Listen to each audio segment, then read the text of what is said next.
The presence of Robert Sobukwe, who had already been on Robben Island as the sole prisoner who was not a prisoner but lived in exile by himself in a cottage which had been made specifically for him. His presence there was a great inspiration to his followers who were on Robben Island. Now you have to remember that in 1963 and 1964, the majority of prisoners were PAC prisoners.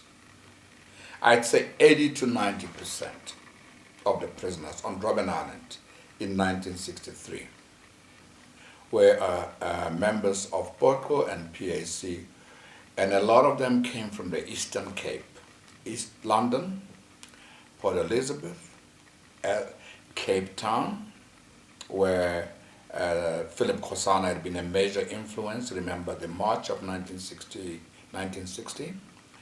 Paarl, where POTCO was very strong in the Paarl region and that valley. The PAC was seen as the enemy number one of the white establishment.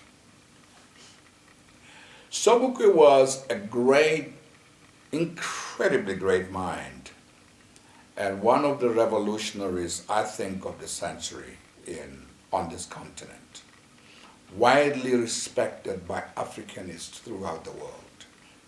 The Du Bois of this world, the Nkrumahs of the George Padmos, the Kenyattas, because of his vision of a free and united Africa. He scared the establishment, not only the South African white Afrikaner or rather nationalist establishment, but the world of colonialism.